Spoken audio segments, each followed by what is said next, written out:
Morning, everyone. That's my colour, purple. This is our sort of local government association colours. So, what I'm going to talk about, this is very much a background session for the day. I think a lot of what you're going to talk about later is going to be relevant to what I've said, but I think you'll find that I'm talking about something slightly different than everybody else. But I will talk a little bit about who I am and where I come from. But I'm going to talk about the financial outlook for local government and councils in this country, and I'm going to try and relate that to what that means for capital investment and investment in infrastructure. So I'm going to start by talking a bit about the Local Government Association, the organisation I work for. Most times when I come to do a little speech to people, everybody works for councils or everybody comes from councils, so most people have a good idea what the Local Government Association is. I'm guessing that there's not so many people from councils here today. I'm guessing you're from other backgrounds. So I'm going to say who we are. We are the national voice for local government in England and Wales. All councils, bar 4 in England, are members of our organisation, and all the Welsh councils are through their own association. And our role is to speak on behalf of local government to government and through the media and try and influence the way things work on behalf of councils. So that's kind of what we do. We also cover fire, we cover national parks. We want to include combined authorities in that, the new elected mayors, people like that. If I'm at a party and somebody asks me what I do, if I want to talk about my job, I'd say we work for a political lobbying organisation. If I don't want to talk about my job, I say I'm an accountant. So, a bit about what the situation is looking like nationally. This is a chart I've taken from the Office of Budget Responsibility that was in this year's budget, and it sort of shows the fiscal stance that the government's currently taking, and it shows you probably can't read the figures. Broadly speaking, the point about the line going down is that is public sector borrowing requirement over the next few years through to 2022. And the key point about that, and the reason I wanted to put this up, is that it doesn't hit the bottom. If I'd put one up here 2 years ago, if it was George Osborne 2 years ago, he would have said, we're going to hit the bottom in 2020, we're going to balance the budget at that point. There's no desire in the current Parliament for the government to balance the budget. They're clearly not expecting to eliminate the deficit by that point. And the implication of that for us in local government is what does that mean for the years afterwards? Does that mean that when we have the government we have in 2022 is going to want to get to a point where there's no deficit? Are they going to want to then continue public sector spending reductions further into the 2020s, or is this going to be this sort of bubbling along at a steady level of continuing borrowing? Is that going to be acceptable? So it's a question, it's an uncertainty. Another chart from this year's budget, a bit of history, but also forecast showing the trends in local government expenditure, local authority expenditure, and clearly what this one shows, the blue bit's local authority, the yellow bit's local education, and it shows how from 2010 at one end through to 2020 at the far end, there's been a very significant reduction in local authority expenditure, very big cuts in spending, and this is as a percentage of GDP. But halfway through this point, about 2013-14, local authorities took on responsibility for public health, which is a big increase. So although there's a decrease there, there's also increasing responsibilities with it. So what we've seen over the past few years, and what we will continue to see, is severe pressures on local authority budgets, which is the point I wanted to get across there. This next chart is something that we've produced in the Local Government Association, showing the revenue spending power for councils over what was the life of this Parliament, through to 2020, the settlement that was put out last year. I'm not going to go through all the exciting colours on this. They all mean something. There's only 2 colours I'm going to talk about. Well, is sort of everything and the gold. What this shows is the total core spending power for councils, and it shows that from 2015-16, spending powers of the order of 45 billion. Through to 2020, it's back again at 45 billion, but there's a U-shaped curve there that shows there's reductions through to 17-18, getting back then to the same position we were in 2015 in 1920. Now, that's in cash terms, and that's quite important. But it does then show that 17-18 is the bottom of that U-shaped curve. So the year we're in now is the toughest year for local government in terms of revenue in this spending review period. And the gold bit on there is the sort of interesting bit, because the gold bit is the government's assumption of council tax increases, additional funding from additional council tax. So in terms of external funding for local government, if you ignore the gold bit, you just see continuing funding going down. The gold bit then says there's a bit of replacement of that through additional council tax. And council tax, for those of you who aren't perhaps close to local government, is severely restricted by government controls.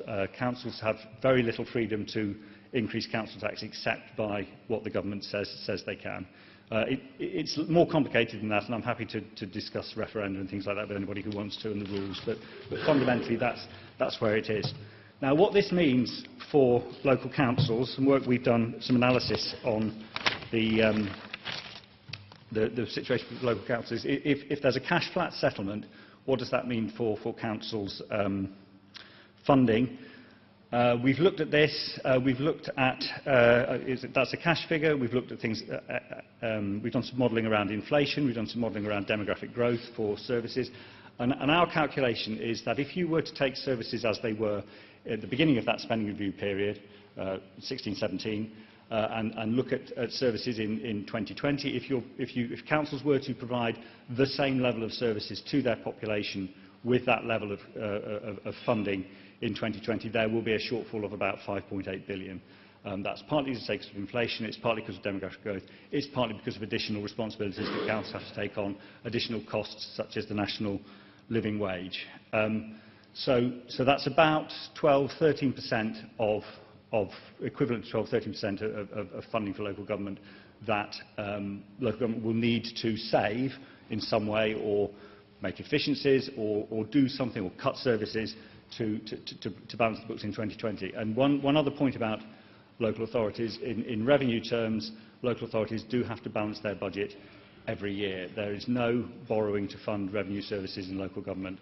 It all has to be balanced year on year. So that is a big challenge for local government. And I guess the point I want to get across is that if you're then talking about investment in infrastructure and things like that, this sort of stuff is bread and butter to councils. This is the things that keep the council chief execs and leaders awake at night, and they need to address this before they can perhaps be thinking about some of the other things that they can do.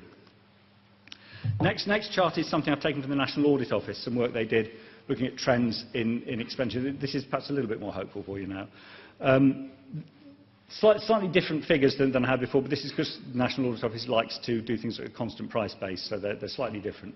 The blue line at the top shows the reduction in local authorities' revenue spending over 2010 to 2015 in revenue terms. The interesting one is the red line at the bottom, which is capital expenditure. So this might be where you would think this is some investment in infrastructure. And it's quite clear that whilst revenue spending has gone down, capital expenditure has been a lot more robust, a lot more steady, and if anything has actually slightly increased over that period, and we do see that continuing. And then there's a question, so why is that local authorities are able to do that when they're having to cut revenue? And there are reasons for that, and it's partly how local government capital expenditure is financed, and the Prudential Code for borrowing that underpins it. It gives them opportunities to do things, but it's also some of the ways local authorities have approached their capital programmes. This next chart is kind of relevant to it. What we're seeing is that local authorities perhaps aren't necessarily investing so much in infrastructure. They may still invest in infrastructure, but there's been a big increase in investments, the red line there. So things that would, capital expenditure to generate further income, capital expenditure to generate revenue, to replace that revenue lost by councils. And we see that happening. We also see this blue line is something called an increase in internal borrowing. And what we're seeing is because of changes to rules by the Public Works Loans Board, which is the organisation that funds most local authority borrowing, councils are tending not to repay old borrowing from the Public Works Loan Board. It's not the financially viable thing for them to do. They're better off not repaying their old loans and using them to do things like this, which is quite interesting, and I'm not sure it's quite what the PWLB intended. So, moving on then to what's happening then to local authorities. I particularly want to talk about this business rate retention, which is the big change coming for local authority finances. It's the biggest change since 1990 or so, if you remember what happened then. And what was it? This is something George Osborne announced in 2015. He announced that there would be full local tax retention by the end of the Parliament. Well, it was the end of the Parliament when we were expecting the election to be in 2020, so that's not going to happen. But it was that local authorities are going to retain all business rates. At the moment, business rates are half of them are sort of go back into the government coffers and then get shared out, get used. They're effectively, however it's presented, they are effectively a national tax, and they will become under this something that becomes more of a local tax, not a complete local tax. But within what he announced it was going to be cost neutral, or sometimes it's called fiscally neutral. So although local authorities will be retaining more income from business rates, that will be balanced out by additional responsibilities to an equal amount, or it will just replace grants they already get. We're arguing that 5.8 billion of cost pressures I mentioned before should be the first call on this money. That would not technically be fiscally neutral, so there's an argument we're having, an ongoing argument we're having with government there. And then there's some other bits. I won't go through too much of the details of that, but councils will be allowed to reduce business rates, and, important for infrastructure, some councils, combined authorities, mayoral combined authorities, will be able to levy a business rate supplement. Again, we are arguing that right should be given to all councils, not just those where there's a mayoral combined authority. So what does it mean? What do these reforms mean for councils? It's called self-sufficient local government. So that's nice, and that's a good aim. That's something that we in the Local Government Association have been calling for a long time. We'd like local government to be independent and free of central control as much as possible. It does mean that local government could grow. There's definitely the potential for potential new responsibilities there, about £12 billion worth or so.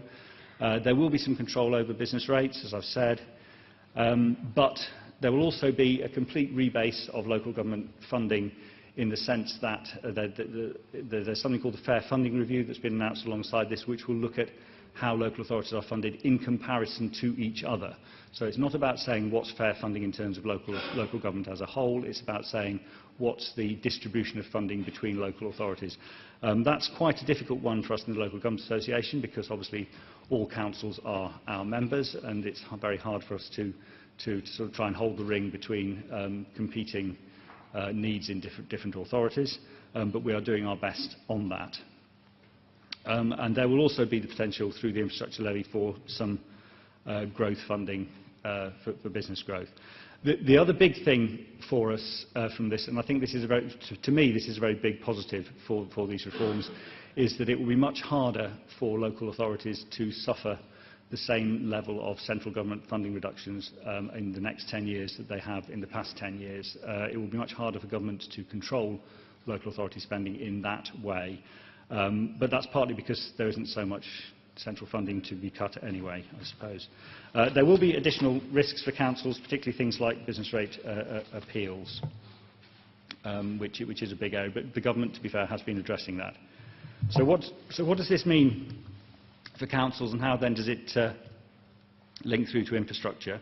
Well, it is called full retention, but this is full retention nationally. It means that business rates will be retained by local authorities as a whole, but it doesn't mean that, say, in Leeds will be retaining all the business rates that are raised in Leeds.